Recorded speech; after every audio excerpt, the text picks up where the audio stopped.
Elemen capaian pembelajaran, proses bisnis menyeluruh bidang pengembangan perangkat lunak dan game meliputi perencanaan, analisis, desain, implementasi, integrasi, pemeliharaan, pemasaran, dan distribusi perangkat lunak dan game. Tujuan pembelajaran memahami proses bisnis di bidang industri pengembangan perangkat lunak dan game. Saat ini kita akan belajar tentang 1. Pemahaman mengenai proses bisnis, 2. Konsep dan definisi pengembangan perangkat lunak dan game, 3. Metode pengembangan perangkat lunak dan game, 4. Pemasaran dan distribusi perangkat lunak dan game. Apa itu proses bisnis? Proses bisnis adalah langkah-langkah yang tepat dalam memainkan peran penting dalam memberikan penawaran kepada pelanggan atau pengguna. Proses bisnis memiliki serangkaian langkah atau tahapan yang saling terkait yang ditugaskan kepada setiap pemangku kepentingan atau pembuat software atau pemilik software untuk pekerjaan tertentu dengan tujuan memberikan produk atau layanan kepada pelanggan atau pengguna. Produk yang dimaksud berupa software atau perangkat lunak. Konsep dan definisi pengembangan perangkat lunak dan game. Pengembangan perangkat lunak disebut pula sebagai software development, merupakan proses pengembangan sebuah aplikasi perangkat lunak yang dijalankan secara sistematis sehingga menghasilkan sebuah produk yang baik dan berkualitas. Di dunia developer sendiri, istilah ini sering disebut dengan Software Development Life Cycle atau SDLC.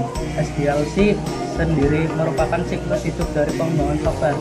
Tujuan dari penggunaan SDLC sendiri adalah untuk membangun sebuah sistem informasi yang direncanakan dengan baik agar memenuhi target produk yang dirilis.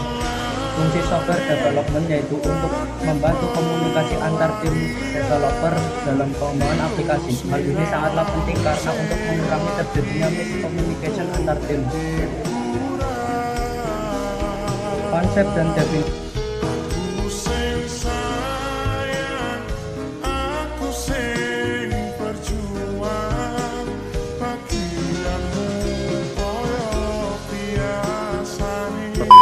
Pengembangan produk atau tampilan aplikasi yang sesuai dengan permintaan pelanggan atau klien. Apa itu metode pengembangan perangkat lunak? Untuk mengembangkan sebuah perangkat lunak diperlukan metode untuk pengembangannya yang disebut sebagai metode pengembangan perangkat lunak. Ada banyak metode pengembangan software yang dapat kita pilih, masing-masing menampilkan dasar-dasar sistem dan pendekatan yang berbeda.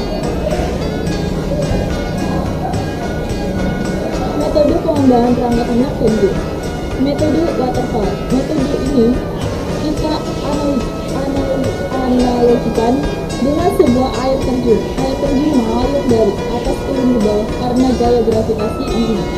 Nah, sama dengan metode waterfall yang berarti tahap pengembangan software dilakukan secara bertahap mulai dari awal hingga akhir.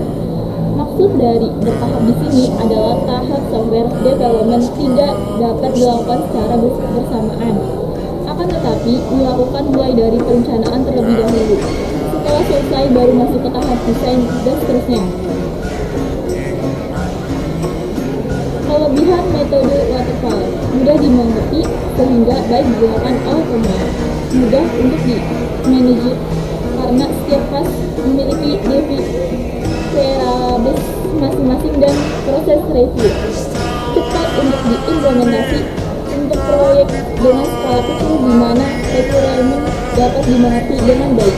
Desain yang sederhana membuatnya mudah untuk diuji coba dan analisis.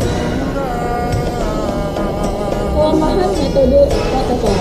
Metode ini sangat cocok untuk proyek dengan requirement yang sudah sangat jelas.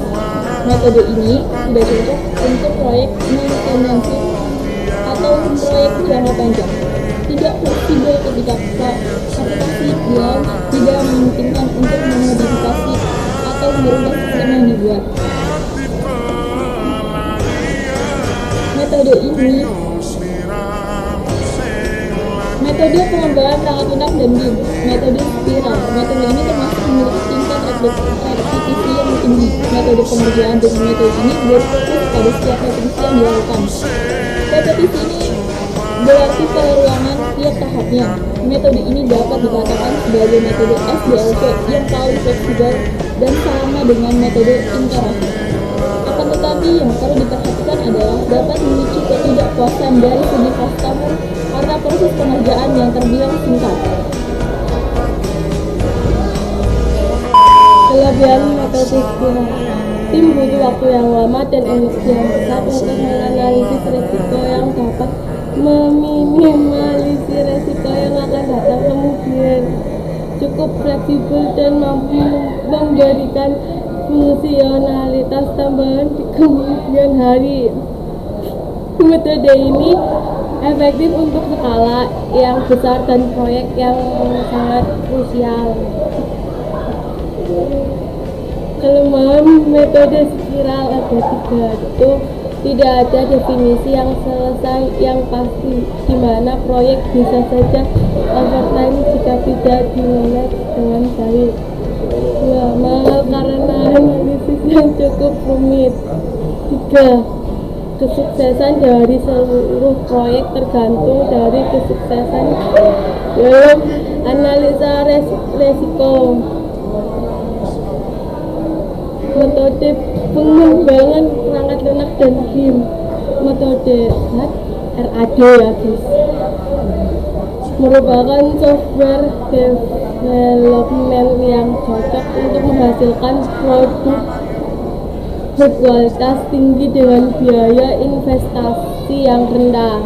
Biaya di sini dapat diminimalisir karena proses penyesuaian yang cepat dari setiap langkah. Setidaknya ada 4 tahap dari SDLC metode R. Yang pertama adalah perencanaan kebutuhan, yang kedua desain, kemudian konstruksi, dan tahap terakhir adalah peralihan berpindah dari parsial.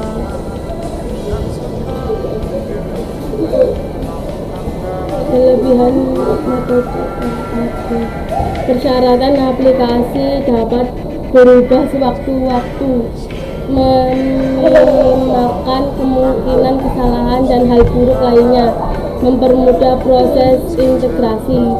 Waktu pengembangan aplikasi bisa lebih cepat dan efisien. Itu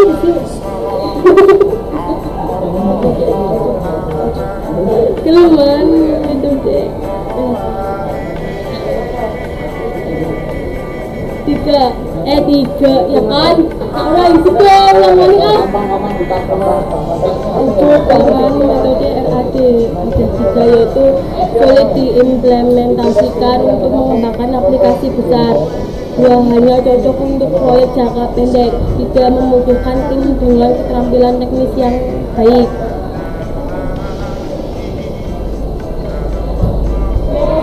Metode pengembangan perangkat lunak dan game.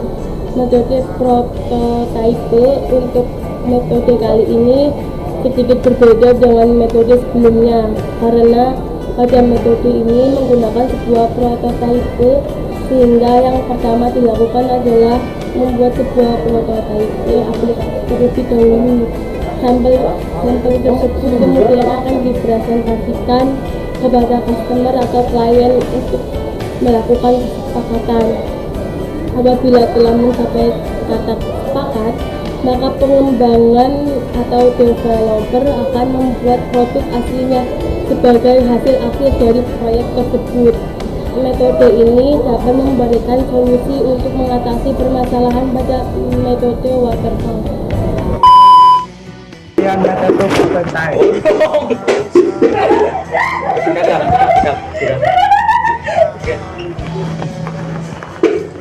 Kelebihan metode prototype. 1. Memungkinkan klien untuk mempersiapkan perangkat lunak yang cocok dengan sistem yang akan dibuat. 2. Adanya keterlibatan pemilik sistem sehingga kesalahan sistem bisa diminimalisir dari awal proses. 3. Klien memiliki kepuasan tersendiri karena sudah memiliki gambaran dari sistem yang akan dibuat. 4. Kemudahan dalam memperkirakan pengembangan sistem selanjutnya. Kelemahan metode prototype. Kelemahannya yaitu prototype adalah metode yang akan menghabiskan banyak waktu jika klien kurang puas di tahapan awal. 2. Klien terus-menerus menambah rekrutmen dari sistem. Pengen dibuat yang seperti inilah seperti itulah sehingga menambah kompleksitas pembuatan sistem. 3. Sistem akan terhambat jika komunikasi kedua belah pihak tidak berjalan secara efektif. Metode pengembangan perangkat lunak dan tim. Metode DevOps. Metode ini lebih menekankan pada budaya organisasi. Maksudnya adalah selain memperhatikan tahapan software development, juga memperhatikan kerja sama antar departemen terhadap pengembangan siklus ini hidup organisasi. Metode ini bersifat pada perubahan yang meningkatkan kerjasama antar departemen yang bertanggung jawab terhadap 10 segmen yang berada pada pengembangan siklus hidup organisasi. Siklus tadi meliputi pengembangan, jaminan kualitas, serta pelaksanaan atau operasi. Kelebihan metode DevOps. 1. Metode pengelolaan SDLC mudah diaplikasikan, memberikan timeline tentang metode analisis, desain, pengkodean, pengujian, dan pemeliharaan. Kelemahan metode DevOps. Metode DevOps memiliki kelemahan, yaitu pelanggan sulit untuk menyatakan kebutuhan secara eksplisit sehingga sulit untuk mengakomodasikan ketidakpastian pada saat awal proyek. 2. Pelanggan harus bersikap sabar karena harus menunggu sampai akhir proyek diselesaikan. 3. Membutuhkan software engineering yang ahli. Metode pengembangan perangkat lunak dan game. Metode Agile, Scrum. Jenis metode Agile yang paling sering digunakan adalah metode Scrum. Kelebihan Scrum di sini ya dari penggunaan sprint. Sprint di sini merupakan sebuah proses yang dilakukan secara bertahap. Kelebihan yang lain di sini adalah setiap tim dapat melakukan kerja secara bersama-sama tanpa perlu menunggu salah satu tim menyelesaikannya. Kita kan biru burung tamat ini kan biru kan kelebihan metode Agile.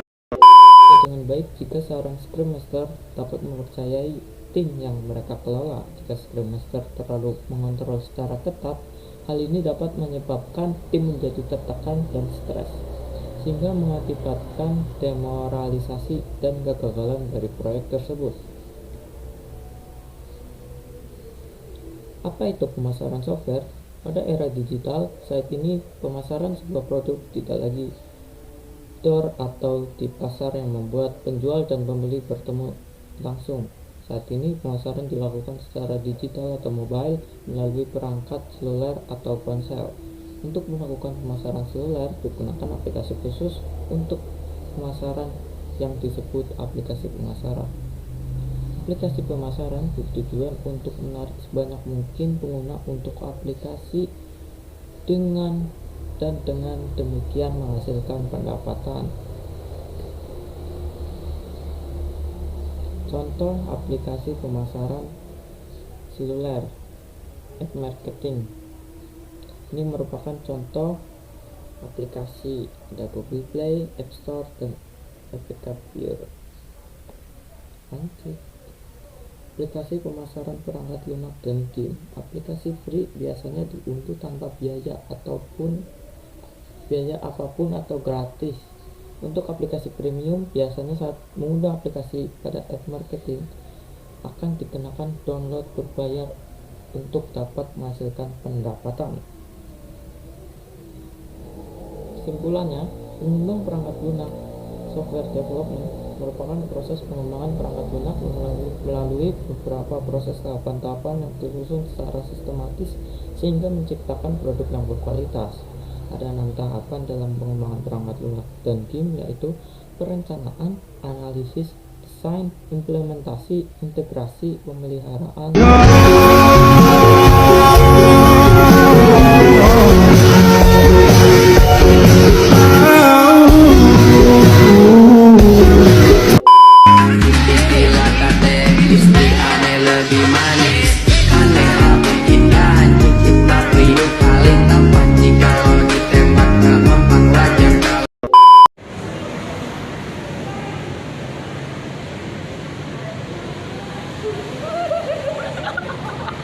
Menang, Cok.